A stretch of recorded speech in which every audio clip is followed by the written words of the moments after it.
तो hello friends, welcome back to our YouTube channel once again prep next UPSC.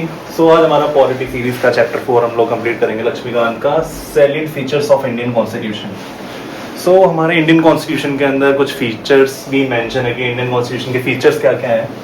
तो सबसे पहले तो हम लोग ये जान लेते हैं कि we have borrowed like provisions of our constitution from almost every constitution of the world. हमने वर्ल्ड के हर एक कॉन्स्टिट्यूशन से कलेक्ट की है चीज़ें, अलग अलग कॉन्स्टिट्यूशन से। जैसे कि फंडामेंटल राइट्स हमने अलग कंट्री से लिए हैं, डीपीएसपी अलग कंट्री से लिए। तो ऐसे अलग अलग डिफरेंट कंट्रीज के कॉन्स्टिट्यूशन से हम लोगों ने ऐसे मिलाकर एक अपना कॉन्स्टिट्यूशन बनाया है। तो इसको क्रिटिसाइज भी किया था लोगों ने कि एक तरीके से बोरोड कॉन्स्टिट्यूशन है। तो उसी के रिगार्डिंग बी आर अम्बेडकर ने एक लाइन बोली थी, we have ransacked the constitutions. रैंसैक का मतलब होता है कि हम लोगों ने अलग अलग कंट्रीज के कुछ प्रोविजंस जो कि उनके कॉन्स्टिट्यूशन में मेंशन है, जो कि हर कंट्री में एक नॉर्मल सी बात है कि अगर आप कोई समझ ली अभी अभी आपकी कंट्री को इंडिपेंडेंस मिला है, अब आप एक कॉन्स्टिट्यूशन बनाने जा रहे हैं उस कंट्री का, तो जो बाकी कंट्रीज ने कॉन्स्टिट्यूशन बनाया आप भी सेम वैसा ही बनाएंगे, क्योंकि लोगों के वेलफेयर के लिए तो सेम चीजें होंगी। तो बात वही है कि हम लोग ज्यादा टाइम वेस्ट ना करके हम लोगों ने दूसरी कंट्री के कॉन्स्टिट्यूशन से चीजों को लिया है। तो उन्होंने बोला था we have ransacked the constitution, ransacking of the constitution. तो फीचर्स क्या क्या है? सबसे पहला फीचर लेंथीएस्ट रिटन कॉन्स्टिट्यूशन। जो इंडियन कॉन्स्टिट्यूशन है वो वर्ल्ड का लेंथीएस्ट रिटन कॉन्स्टिट्यूशन है। और इतना बड़ा कॉन्स्टिट्यूशन है क्यों, इतना एलिफेंटाइन साइज क्यों है इस कॉन्स्टिट्यूशन का? तो उसके पीछे के रीजन क्या है? Geographical factor. आप इंडिया का एरिया जानते हैं, इंडिया का एरिया बहुत ज्यादा बड़ा है। तो इतने बड़े एरिया के लिए लाइक आप कश्मीर से कन्याकुमारी देखें, ईस्ट से वेस्ट देखें, तो लाइक बहुत बड़ा एरिया है। तो इतने बड़े एरिया के लिए अलग अलग प्रोविजन, अलग अलग स्टेट के लिए कुछ डीपीएसपी मेंशंस है, फंडामेंटल राइट्स है सिटीजंस के लिए। एक तो ज्योग्राफिकल फैक्टर। दूसरा फैक्टर जो सबसे इंपॉर्टेंट फैक्टर है हिस्टोरिकल फैक्टर। हिस्टोरिकल फैक्टर में क्या आता है? गवर्नमेंट ऑफ इंडिया एक्ट 1935 की बोलते हैं कि जो इंडियन कॉन्स्टिट्यूशन कार्बन कॉपी है एकदम same 1935 government of India act जो था। क्योंकि और इसमें भी कोई गलत चीज नहीं है, क्योंकि जो गवर्नमेंट ऑफ इंडिया एक्ट 1935 वो बनाया ही इंडिया के लिए गया था। तो हम उसको ये गलत वे में तो नहीं लेंगे। और एक फैक्टर है कॉन्स्टिट्यूशन की एलिफेंटाइन साइज का, गवर्नमेंट ऑफ इंडिया खुद ही बहुत बड़ा एक एक्ट था, एक बहुत बड़ा डॉक्यूमेंट था वो गवर्नमेंट ऑफ इंडिया एक्ट जो था। तीसरा सिंगल कॉन्स्टिट्यूशन है। लाइक यूएस की तरह हमारे पास ऐसा सिस्टम नहीं है कि लाइक यूएस में लाइक यूएसए का एक अलग कॉन्स्टिट्यूशन है और उनके जो स्टेट्स है अलग अलग स्टेट जैसे उन सबका अलग अलग कॉन्स्टिट्यूशन है। तो वहाँ पे लाइक दो कॉन्स्टिट्यूशन, स्टेट का अलग है और यूएसए का खुद का एक अलग है।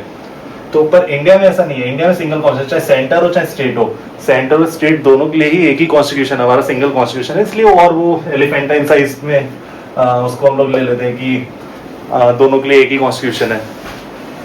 फिर सेकेंड फीचर क्या आता है? Blend of rigidity and flexibility.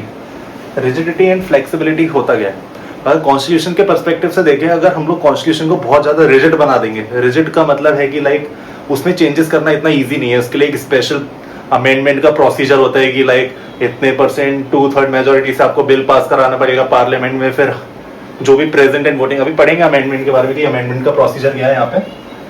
और फ्लेक्सिबिलिटी का मतलब है कि लाइक नॉर्मल ऑर्डिनरी लॉज की तरह आप इन लॉज में भी लाइक आराम से कॉन्स्टिट्यूशन को अमेंड कर सकते हैं सिंपल प्रोसीजर के थ्रू, जैसे ऑर्डिनरी लॉज को आप पास करते हैं। फिर आता है rigid need special procedure and flexibility जो है अमेंडेड एज ऑर्डिनरी लॉज, जो अभी आपको बताया।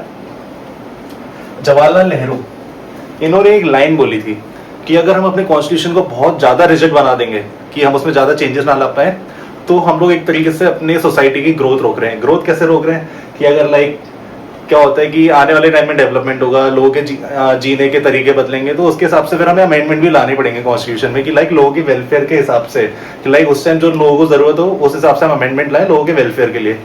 इसलिए जवाहरलाल नेहरू ने बोला था कि if we are making our constitution rigid, so we are stopping the growth of our country. Third, Indian constitution जो है वो ना ही रिजिड है ना ही फ्लेक्सिबल, ये सिंथेसिस है दोनों का। लाइक उसमें ना ही इजीली आप अमेंडमेंट ला सकते हो, ना ही ऐसा है कि बहुत ज्यादा मुश्किल है कि हम लाइक उसे चेंज नहीं कर सकते। तो फिर आर्टिकल 368 हमारे इंडियन कॉन्स्टिट्यूशन में आर्टिकल 368 है। 368 बताता है कि हम कैसे अमेंडमेंट ला सकते हैं, उसके प्रोसीजर क्या है। तो पहला एक स्पेशल मेजोरिटी के थ्रू। स्पेशल मेजोरिटी क्या होता है? 2/3 मेंबर प्रेजेंट एंड वोटिंग। जितने लोग, समझ लीजिए आज कोई सेशन चल रहा है, तो सेशन में जितने भी लोग प्रेजेंट हैं तो और जो लोग वोट कर रहे हैं उनकी 2/3 मेजोरिटी चाहिए, plus majority of the total membership of house. और जो टोटल मेंबरशिप है हाउस की, लोकसभा की, राज्यसभा की, उन सबका प्लस करके मेजोरिटी लाइक 100 है तो 50+1 मेजोरिटी हो गई। ये एक एग्जांपल दिया था कि मेजोरिटी का मतलब क्या है। सेकंड स्पेशल मेजोरिटी कब है?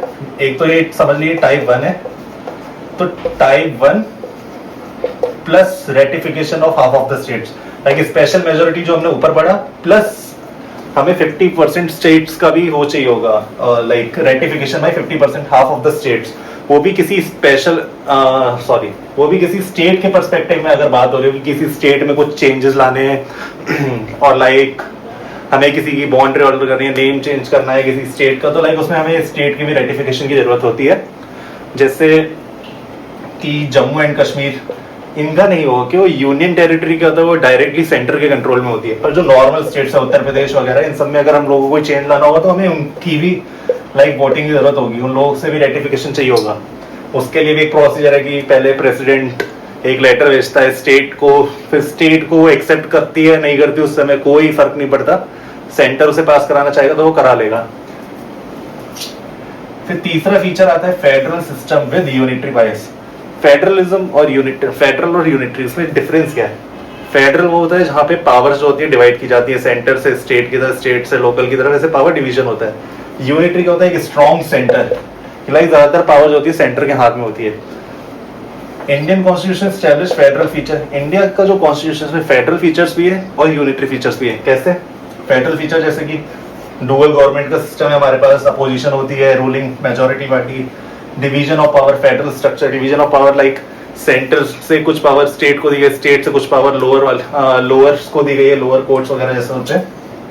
फिर आता है रिटन कॉन्स्टिट्यूशन होना चाहिए, बाइकैमरलिज्म होना चाहिए, जैसे लोकसभा, राज्यसभा एक्सेट्रा। तो फिर इंडियन कॉन्स्टिट्यूशन ये तो फेडरल फीचर हो गए, और कुछ यूनिटरी फीचर्स भी है। यूनिटरी फीचर्स जैसे कि सिंगल सिटीजनशिप, कि यूएसए में क्या होता है कि लाइक वहां का वो एक तरीके से यूनिटरी सिस्टम फॉलो करते हैं कि सारे स्टेट मिलकर एक यूनियन बनाते हैं। वहां पे यूएसए एक यूनियन है, सारे स्टेट्स का फेडरेशन, लाइक सारे स्टेट मिलके आते हैं, फिर एक यूएसए फॉर्म होता है। पर इंडिया ऐसा नहीं है। इंडिया में क्या, तो वहां पे क्या वो डुअल सिटीजनशिप फॉलो करते हैं यूएसए में। यूएसए की तो सिटीजनशिप होती है उनकी, प्लस उनकी स्टेट की अलग सिटीजनशिप होती है, तो वो दो तरीके से बेनिफिट है। पर इंडिया में क्या है, सिंगल सिटीजनशिप। आप किसी भी स्टेट के वो मैटर नहीं करता, आपको इंडिया की ही सिटीजनशिप मिलेगी, सिंगल सिटीजनशिप मिलेगी, यूएसए की तरह नहीं है। ऑल इंडिया सर्विसेज, आईएएस हो गए, आईपीएस हो गए, ये ऑल इंडिया सर्विसेज है। सेंटर इनको अपॉइंट करती है, पर अलग अलग स्टेट्स में अपॉइंट करती है। इमरजेंसी प्रोविजंस की लाइक प्रेसिडेंट रूल आ सकता है नेशनल इमरजेंसी के टाइम। कभी ये होता है कि लाइक कुछ कुछ ऐसी इमरजेंसी सिचुएशंस आती है नेशनल इमरजेंसी के टाइम, क्या होती है, जो पावर होती है वो सेंटर की तरफ लीन कर जाती है, कि स्टेट से पावर लेके सेंटर कंट्रोल करता है। तो वो कुछ ही एक्स्ट्रा ऑर्डिनरी सिचुएशंस होती है वैसी। और एक स्ट्रॉन्ग सेंटर जो अभी आपको बताया। फेडरेशन नोवेयर यूज्ड, कॉन्स्टिट्यूशन में कहीं भी फेडरेशन वर्ड का यूज नहीं हुआ है। बी आर अम्बेडकर ने प्रेफर की थी टर्म आर्टिकल 1 के अंदर, यूनियन ऑफ स्टेट्स। इसको यूनियन ऑफ स्टेट्स क्यों बोला गया था? इसके पीछे भी दो रूल्स इंप्लाई होते हैं। पहला, Indian federation not result of agreements. जो इंडिया का फेडरेशन है वो किसी भी स्टेट के बीच में एग्रीमेंट नहीं है कि आप एक एग्रीमेंट साइन कर रहे हो कि आज से हम इंडिया का हिस्सा, ऐसा कुछ नहीं है। Second, state has no right to secede. State के पास कोई राइट नहीं है कि वो बोले कि आज हमें इंडिया का हिस्सा नहीं रहना, हम अलग हो रहे हैं, ऐसा कुछ नहीं है। स्टेट्स का कोई राइट नहीं होता सेसीड होने के। फिर आते हैं हमारे फोर्थ फीचर पे, पार्लियामेंट्री फॉर्म ऑफ गवर्नमेंट। ये हमने यूके से लिया, स्पेशली लाइक यूपी, इसको हम वेस्टमिनिस्टर सिस्टम भी बोलते हैं या मॉडल ऑफ गवर्नमेंट, क्योंकि वेस्टमिनिस्टर जो वहां की पार्लियामेंट है यूके की, वो इस एरिया में लोकेटेड है, इसलिए हम इसे ये बोलते हैं। क्या बोलता है पार्लियामेंट्री सिस्टम?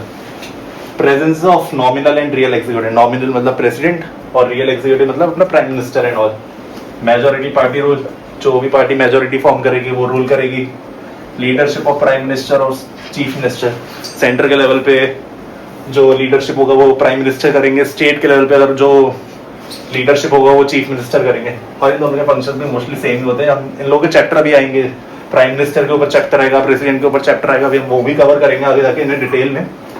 और तुमने वेस्टमिनिस्टर मॉडल ऑफ गवर्नमेंट बता दिया, applicable on both centre and state, centre PM, state CM. और क्या क्या फीचर्स हैं जो कि इनको तो हम डिटेल में पढ़ेंगे अभी, जैसा अदर फीचर्स, फंडामेंटल राइट्स, पूरा चैप्टर बहुत बड़ा होने वाला है ये चैप्टर। डीपीएसपी, फंडामेंटल ड्यूटीज, तो ये सारे कुछ फीचर्स हैं। एक और आता है parliamentary sovereignty with judicial supremacy. तो एवी डाइसी ने बोला था यूके की जो पार्लियामेंट है वो लॉ इनेक्ट कर सकती है, लॉ को मॉडिफाई कर सकती है, लॉ को रिपील भी कर सकती है, और कोर्ट उस पर कुछ क्वेश्चन नहीं कर सकता, कोर्ट क्वेश्चन नहीं कर सकता। तो ये तो हुई parliamentary sovereignty. Judicial supremacy, court can strike down any law, court किसी भी लॉ को बोल देगा कि ये लॉ नल एंड वाइड है, अनकॉन्स्टिट्यूशनल है। तो ये हो गया जुडिशियल। पर इंडिया ने क्या किया है, ना उन्होंने प्योरली पार्लियामेंट्री को एडॉप्ट किया, ना ही प्योरली जुडिशियल। तो फिर क्या किया इंडिया ने, इंडिया ने एक मिडिल पाथ निकाला। मिडिल पाथ क्या है, कॉन्स्टिट्यूशनल सोवरेनिटी, कि हम लोगों ने ना पार्लियामेंट को सुप्रीम माना है, ना जुडिशरी को सुप्रीम माना है, हमने माना है कॉन्स्टिट्यूशन को सुप्रीम। जो कॉन्स्टिट्यूशन हम लोगों को गाइड करेगा हम वही फॉलो करेंगे। तो फिर ये तो मिडिल पाथ हो गया। तो क्या है constitutional sovereignty? Empowers parliament to make law. Constitution parliament को पावर देता है कि आप लोग लॉ बनाइए, आपका काम है लॉ बनाना सॉरी। और जुडिशरी को बोलता है कि आप जस्टिस करेंगे, आपका जुडिशरी का काम है जस्टिस देना। तो क्या पता पार्लियामेंट ने जो लॉ बनाया वो बाकी लोगों के अकॉर्डिंग ठीक ना हो, तो कोर्ट्स को पावर दी गई जुडिशियल रिव्यू की, कि पार्लियामेंट जो भी लॉ बनाएगा कोर्ट उसको रिव्यू कर सकता है। सो empowers parliament to make law, but at the same time gives power to court to declare null and void if it is against the basic structure के अगर अगेंस्ट होगा तो सुप्रीम कोर्ट या फिर कोई भी लाइक कोर्ट उसको null and void declare कर सकता है। अगर बेसिक स्ट्रक्चर क्या है, इसके ऊपर भी एक पूरा क्लास आएगा, इसका भी चैप्टर है आपके लक्ष्मीकांत में, पढ़ेंगे केशव नंदा भारती केस में क्या था जिसकी वजह से इसकी इतनी ज्यादा इंपॉर्टेंट है 1973 का। सो अब कुछ क्रिटिसिज्म्स हैं। क्या क्रिटिसिज्म है हमारे कॉन्स्टिट्यूशन के? पहला बोरोड कॉन्स्टिट्यूशन है, जो अभी आपको स्टार्टिंग में ही क्लास में बता दिया कि रेंसेक करके बनाया था। तो बी आर अम्बेडकर ने बोला था we have ransack the constitution of each and every country. Borrowed constitution है कि हम लोगों ने दूसरी कंट्रीज से लिया है, एक क्रिटिसिज्म है।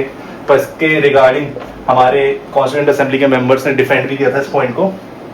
Carbon copy of government of India 1935 कि हम लोगों ने पूरा कॉपी पेस्ट कर दिया है। तो वही वो लॉ हमारे लिए ही तो था, गवर्नमेंट ऑफ इंडिया एक्ट लिखा हुआ है इसमें, इंडिया के लिए एक्ट जो था। तो इसको फिर क्रिटिसिज्म बोल रहे हैं लोग। फिर आता है एलिफेंटाइन साइज की बहुत बड़ा साइज है। तो भाई देखो तो इंडिया भी तो बहुत बड़ा है, इंडिया छोटा थोड़ी है, तो एलिफेंटाइन साइज तो होगा। वर्ल्ड का सबसे बड़ा रिटन कॉन्स्टिट्यूशन है।